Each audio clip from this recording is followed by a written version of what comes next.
Queridísimo Jaime González Aguadé, ¿cómo estás?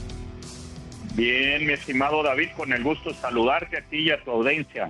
Oye, a ver, tú eres entre otras muchas cosas, eres experto en el sector energético. ¿Tú sí crees que...? Sí, pues además fuiste presidente de la Comisión Bancaria. Y además ya me dijo Rodríguez que pongamos fecha, ¿eh? Sí, eso sí, eso sí. Esa también. Oye, a ver, ¿tú crees qué tan... ¿Qué tanta esperanza tienes de que se transparente la deuda a proveedores de Pemex? Que yo insisto, es la deuda más perversa que hay.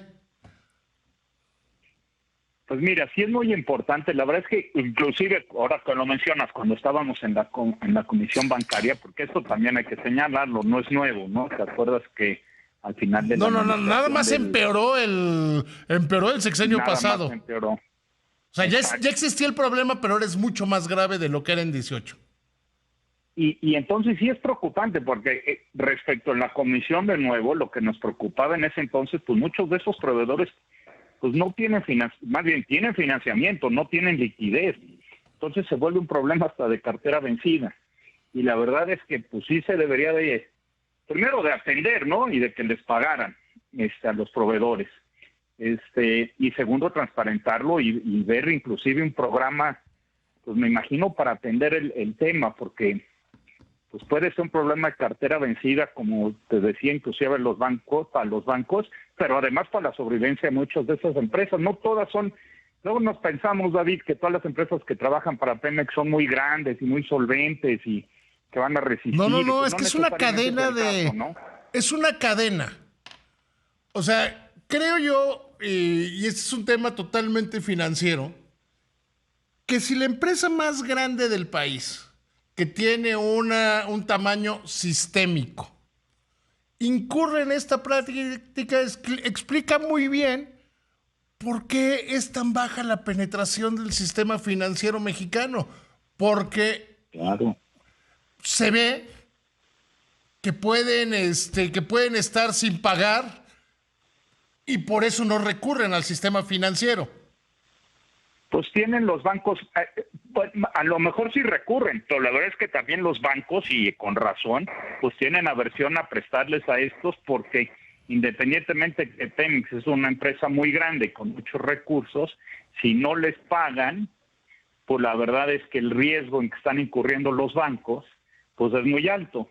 Y como es sabido ya hoy, pues y de nuevo de siempre, no necesariamente de ahora, que hay retrasos importantes en los pagos a los proveedores, pues no están dispuestos a prestarles en el sector financiero a proveedores de Pemex en particular, ¿no?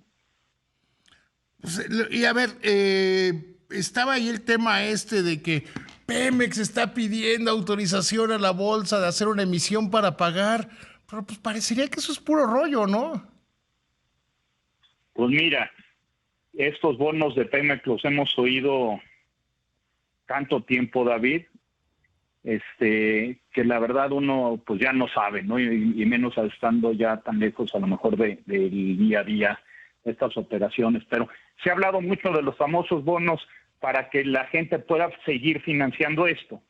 Cuando a lo mejor, de nuevo, como ha pasado muchas veces, pues el diagnóstico es correcto, pero la solución no.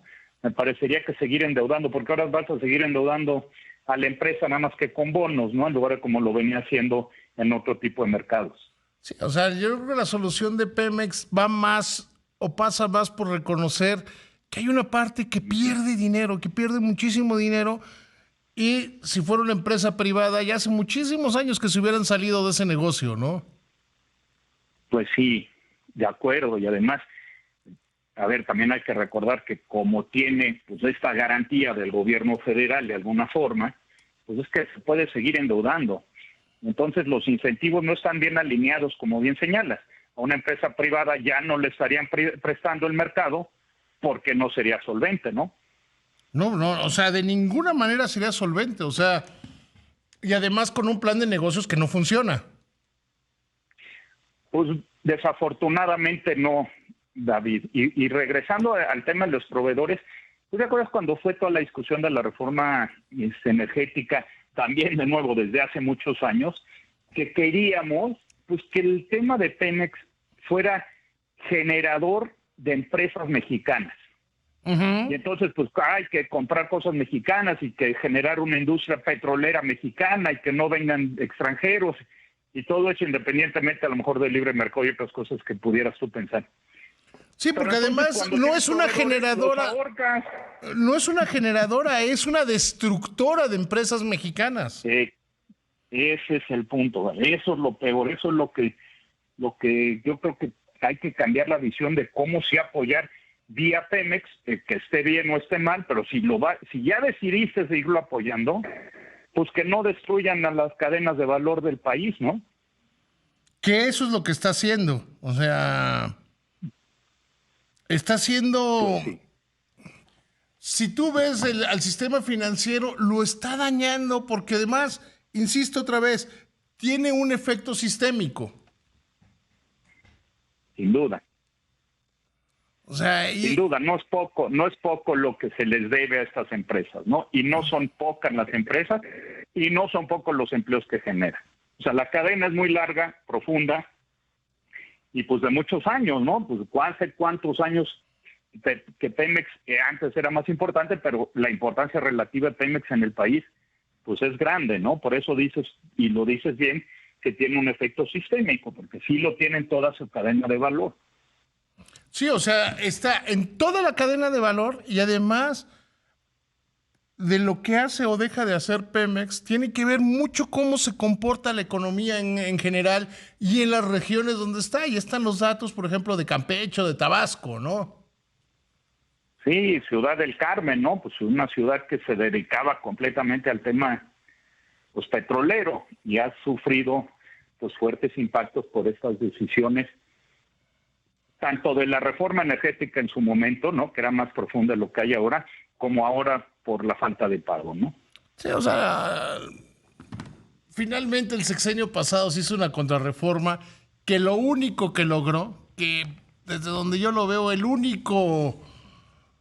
la única característica que tuvo fue hacer peor una situación que ya de por sí era difícil. Pues sí, porque además estábamos alineados, David, con una forma de hacer negocio en el sector petrolero con el resto del mundo. Y estaba en una transición importante y caminando hacia allá. Y había expectativas muy grandes sobre el desarrollo de esta industria petrolera en México. Y desafortunadamente, pues un poco se echó para atrás y regresamos a este tema de la soberanía en el sector energético, pues que sí tiene grandes impactos en el país, como bien lo señala. Fíjate, si tú lo comparas, vamos a hablar del tema de electricidad, ¿no? Pero si tú comparas lo que hace China... Espérame en la línea tantito. No, al contrario. Al contrario, tú sabes que siempre es muy interesante escucharte. No, te agradezco mucho. Es que fíjate que una condición necesaria, David, para que un país crezca, porque sin ella es prácticamente imposible, es tener un sector energético eficiente. Y para eso, pues tú necesitas electricidad para las empresas, ¿no? Y para todo. Entonces, un caso importante que yo creo que deberíamos ver hacia otros lados del mundo, China instala la misma capacidad de generación de lo que necesita Estados Unidos cada año. Entonces, y Estados Unidos está también teniendo problemas de rezago en la generación eléctrica, ¿no? Pero si aquí no somos capaces de generar energía eficiente, barata, limpia, etcétera, para las empresas de México, pues es bien difícil pensar que vamos a crecer, porque no tienen ni dónde conectarse. Y ese era uno de los problemas del nearshoring, ¿no? Se habló mucho del nearshoring, pero si no les puedes dar algo básico para generar su producción en México, que es la posibilidad de instalarse en la red eléctrica, pues no hay forma de que vengan las empresas, ¿no? Entre otros temas, ¿no? Entre muchos otros temas. ¿Cómo hacerle? O sea, ¿cómo hacerle para tener energía suficiente? Pues mira, David, si no tiene el dinero el gobierno para invertir, yo creo que entonces debes permitir, pues aunque sea la inversión pública-privada, ¿no? por no hablar de la privada en la generación. Y un problema que tiene grave el país es también la transmisión.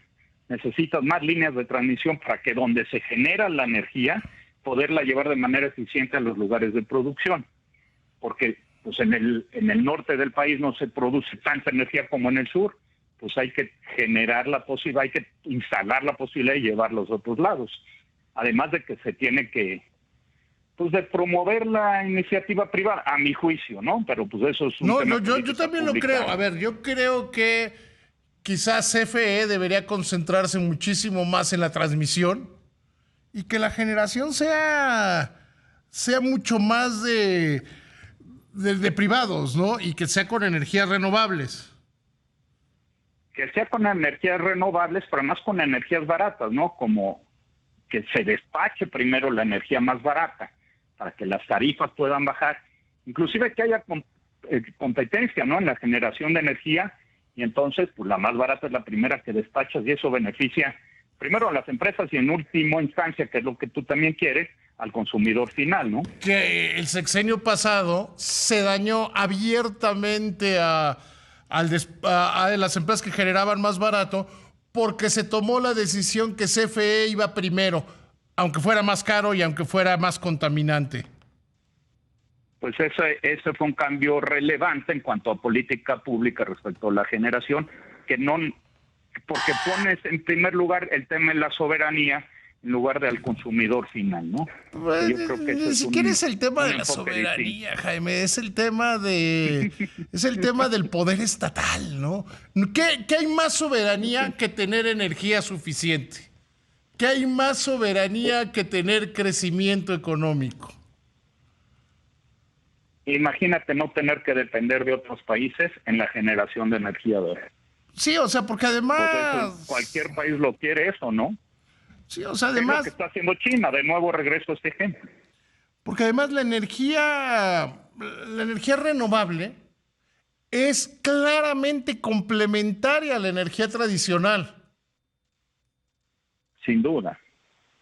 O sea, porque... Sin duda, la verdad es que... Y te digo una cosa también, que eso yo lo platicaba mucho cuando estábamos en el sector energético, pero si me empujas tantito, la verdad es que México en términos de contaminación es marginal su participación en la contaminación del mundo. Entonces, a mí me parece que tampoco hay un poco que rasgarse las vestiduras. Si en algún lugar lo que conviene es carbón, pues no va a ser, evidentemente es contaminante, ¿no?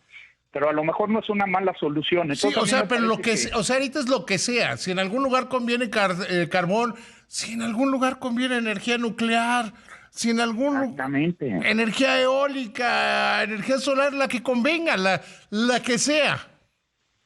Tú tienes que tener una matriz energética adecuada al país, adecuada a la posibilidad de inversión, pero teniendo en mente que lo que quieres es que haya energía suficiente para que el crecimiento económico no te gane y al revés, seas parte de la solución del crecimiento económico. Sí, claro, no es la empresa lo importante, sino lo importante es tener energía eléctrica. Parecería que así ya vamos. Queridísimo Jaime, te agradezco. Siempre te agradezco conversar contigo. Siempre es un placer contigo, David. Muy ilustrativo, contigo, querido amigo. Y espero que pronto ya por fin nos paguen el desayuno. Nada más deja regresar de las vacaciones y ya y ya me pongo a mano. Está perfecto. Te mando un abrazo, que disfrutes tus vacaciones, mi estimado David. Porque ya estamos y además ya estamos hasta para la siguiente temporada. Exacto, ya empezó, hay que ponerse las pilas. Y ya está. Daniel Becker anda muy contento con la nueva camiseta. Es que sí está padre, la verdad. Espero que reconozcas eso. Eso no me queda más que reconocerlo, querido amigo. Que te vaya muy bien. Abrazote, David.